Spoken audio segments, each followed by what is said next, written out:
Assalamualaikum warahmatullahi wabarakatuh teman-teman. Apa kabar? Semoga sehat dan sukses selalu dimanapun kalian berada. Guys, di video ini saya akan bahas permainan dari saya nih tadi malam teman-teman. Sekali-kali update permainan dari RL Chess lah ya. Karena ini saya ngerasa menangnya juga bagus nih teman-teman, dengan akurasi 96%. Dan ada satu langkah brilian melawan Master dari Argentina dengan format permainan catur 3 menit. Nah ini teman-teman, semoga bermanfaat dan bisa mengambil pelajaran dari game yang saya mainkan. Tonton terus sampai habis guys.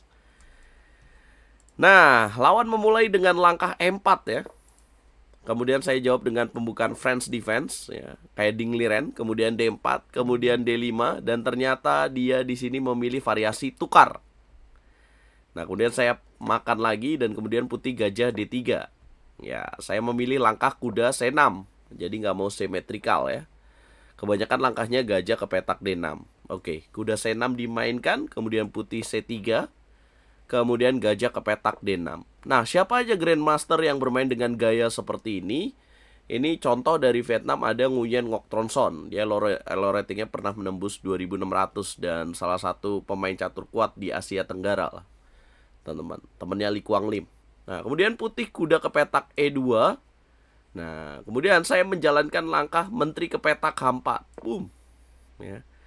Nah, ini enaknya nih. Jadi dengan variasi ini, walaupun variasi tukar lebih banyak remisnya, tapi setidaknya hitam di sini lebih agresif, teman-teman.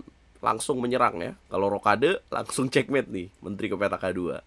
Jelas tidak dilakukan. Putih mainkan langkah G3, kemudian hitam menteri ke petak H5. Nah, kemudian putih kuda ke petak F4. Ya, menarik di sini, langsung menawarkan pertukaran queen. Saya terima, dia makan lagi. Dan kemudian saya kuda G ke petak E7, menjaga pion di petak D5. Nah, kemudian putih lanjutkan dengan mengeluarkan kuda ke petak D2. Saya kemudian jalan H5. Buat apa? Biar kuda nggak bisa ke petak H5, dan juga saya ingin menyerang lewat sini juga. Kemudian putih kuda F3. Saya langsung melakukan pin gajah ke petak G4. Langkah ke-11, putih gajah E2. Nah, karena sudah menyerang dari sini nih, kita menuju endgame. Saya lanjutkan dengan memilih rokade panjang, rokade sayap menteri. Putih lanjutkan dengan ancaman kuda G5, teman-teman, mengancam pion F7. Apa kira-kira langkah terbaik untuk hitam menurut teman-teman? Ya, ada ancaman F7 nih. Yap, betul banget dong.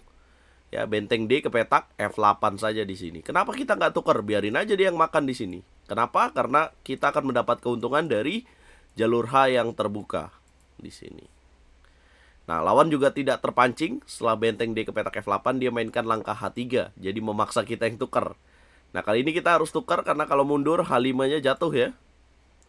Jadi kita gebuk, kemudian dia di sini gebuk lagi pakai raja, dan saya gebuk lagi kuda di petak F4. Apa alasan saya gebuk kuda di petak F4 padahal secara nilai mungkin sama, supaya tidak ditekan terus nih petak D5-nya. Ya, kemudian dia makan lagi, saya mainkan kuda G6. Jadi kita lebih aktif lah. Kemudian putih gajah J3, saya mendorong langkah F6. Kemudian putih kuda F3, saya mainkan benteng E8, memberikan pin.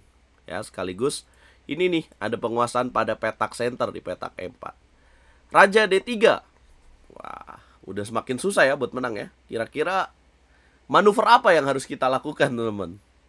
Sama nggak kalian kayak saya, memikirkan manuver perwira? Ya betul, saya manuver kuda C ke petak E7. Apa tujuannya? Kuda F5, menekan gajah ini. Lawan lanjutkan dengan benteng A ke petak E1. Saya lanjutkan dengan kuda F5. Dan kemudian lawan gajah D2. Ya, kemudian saya di sini mainkan langkah kuda ke petak D6.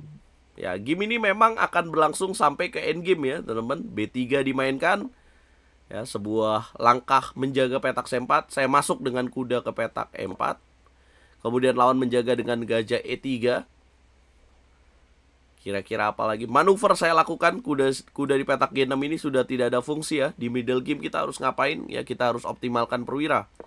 Ya, kita manuverin biar dia bekerja di sini ke petak F5 untuk menekan gajah E3 yang menjaga pion F2. Kuda E7 dimainkan.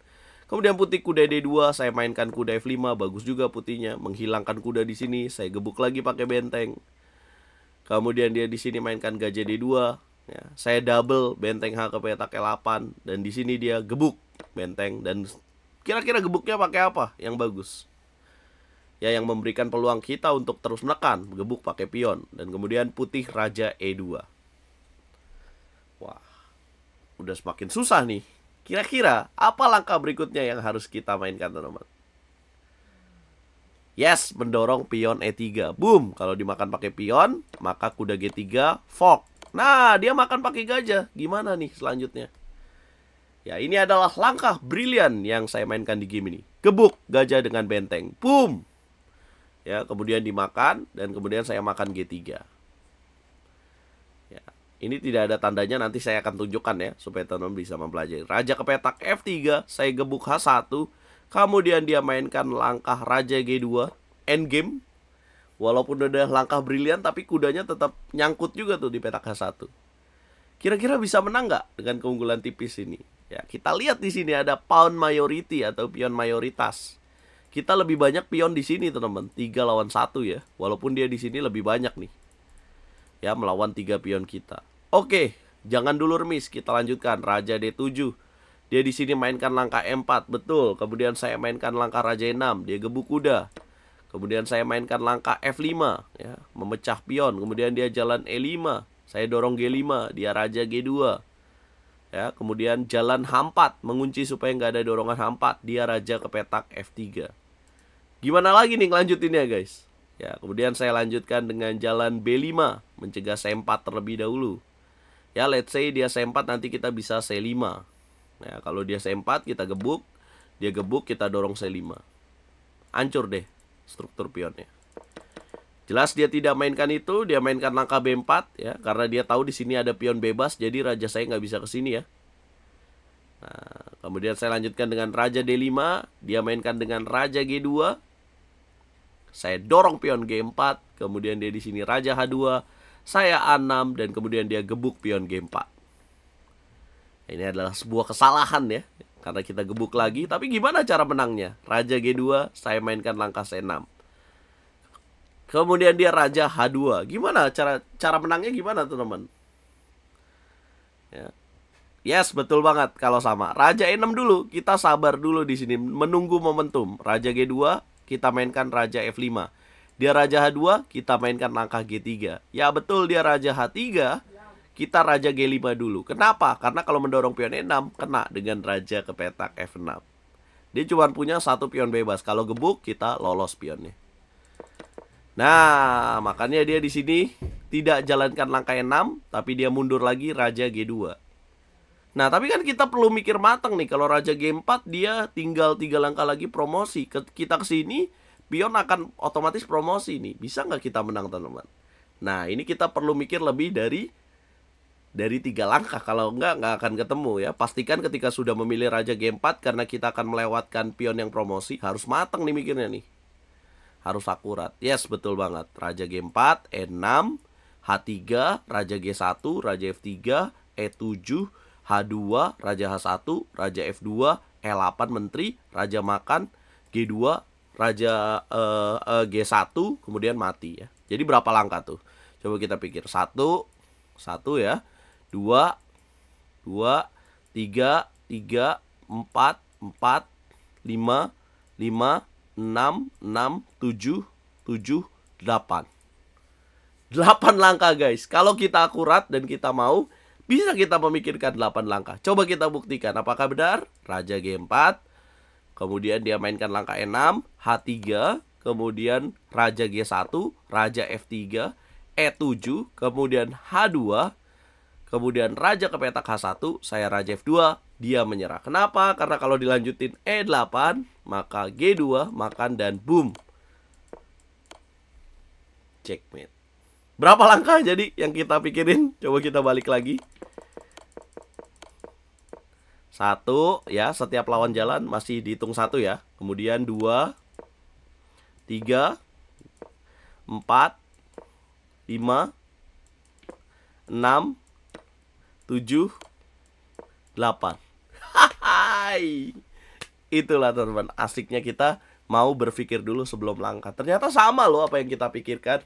Ya, itulah catur, bukan olahraga yang supranatural. Maksudnya bukan olahraga yang spiritual lah, kita perlu pergi ke dukun dulu, atau wah ini ada ajian-ajiannya nggak sih, ada nggak ada teman. Ini adalah tentang kemauan kita berpikir, tentang kemauan kita belajar setiap hari, dan teman-teman bisa menemukan langkah seperti itu juga. Saya yakin teman-teman mampu memikirkan seperti itu juga ya teman-teman. Nah, gimana menurut teman-teman game ini? Nah, ini saya tunjukin ya review resminya. Kita, nih dia. Nah, ini game review.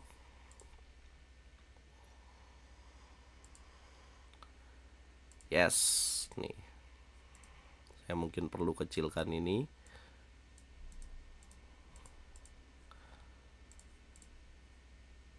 Nah, ini saya tarik. Nah, ini nih. Mbak Kekok, wits. Masih ketinggalan ini teksnya.